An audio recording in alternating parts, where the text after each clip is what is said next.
लोकसभा और विधानसभा।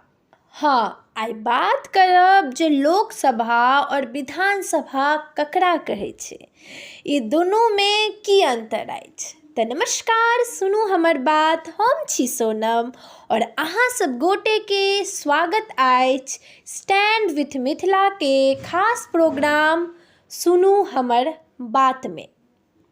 एहन बहुत लोक छथि जे लोकसभा और विधानसभाके लऽ कऽ कन्फ्यूजनमे रहै छथि। ई दुनूमे की अंतर छै ई नहि बुझि पाबै छथि। तऽ आइ हम इएह प्रयासमे छी जे अहाँ सबके ई कन्फ्यूजन दूर कऽ सकी और एहि दुनूके अंतर अहाँ सबके स्पष्ट रूपसँ समझा सकी। तऽ सबसँ पहिने बात करब लोकसभाके। लोकसभा केंद्रमे होइ छै और ई सभाके चुनावके आम चुनाव कहल जाइए। और ई लोकसभाके चुनाव पूरा देशमे होइए और एहि सभाके मेंबर्स ऑफ पार्लियामेंट कहल जाइ छै और हिंदीमे एकरा सांसद सेहो कहल जाइ छै।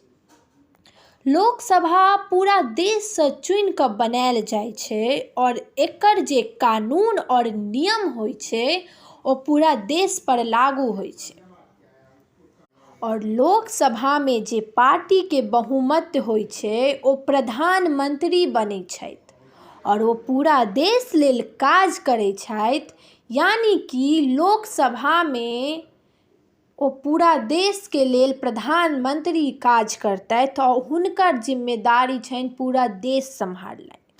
ओहेके जगह अगर हम बात करब विधानसभाके, तऽ विधानसभा जे होइ छै ओ राज्यमे होइए और एहिसँ जे चुनि कऽ प्रतिनिधि आबै छथि ओ राज्यसँ आबै छथि। अगर एक राज्यके विधानसभा छै तऽ ओ राज्यसँ प्रतिनिधि चुनि कऽ एथिन। जेना अगर बिहार विधानसभा छै तऽ बिहारके प्रतिनिधिये चुनल जेतै। और विधानसभामे जे पार्टी या व्यक्तिके बहुमत होइ छै ओहे मुख्यमंत्री बनैए। यानी कि विधानसभा जे होइए ओकर जे ताकत होइ छै राज्य तक सीमित रहै छै। तऽ लोकसभाके जे ताकत छै ओ पूरा देश पर हेतै, ओकर कानून पूरा देश पर लागू कयल जाइ छै। ओहेके विपरीत विधानसभाके जे ताकत छै ओ राज्य तक छै, ओकर कानून ओ बस राज्य तक सीमित रहै छै।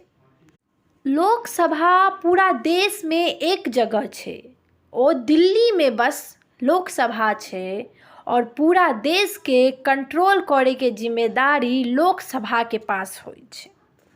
और विधानसभा अपन सभक हर राज्यमे अछि।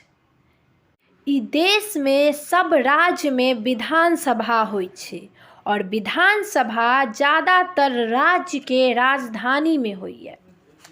अगर हम अहाँ सबके सीधासँ समझाउ जे लोकसभा और विधानसभामे की अंतर छै, तऽ पूरा देशके लेल जे काज करै छै लोकसभा अछि और लोकसभा बस दिल्लीमे अछि। ई पूरा देशमे लोकसभा बस एकटा छै जे कि दिल्लीमे पड़ैए।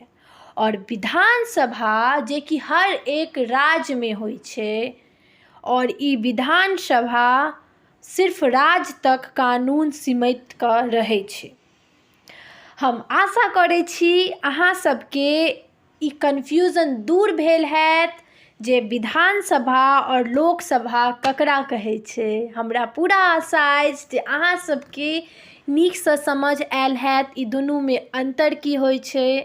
अगर अहाँ सबके समझ आयल तऽ हमरा कमेंटमे जरूर बतायब। अगर अहाँके वीडियो नीक लागल हैत तऽ शेयर अवश्य करब। हम अहाँसँ ताबत लए विदा लै छी। फेर भेंट हैब नवका वीडियोके साथ, एहने नीक कंटेंटके साथ। ताबत लए धन्यवाद। और हमर ई वीडियो अहाँके नीक लागत तऽ शेयर जरूर करब, चैनलके सब्सक्राइब करब। ताबत लए धन्यवाद।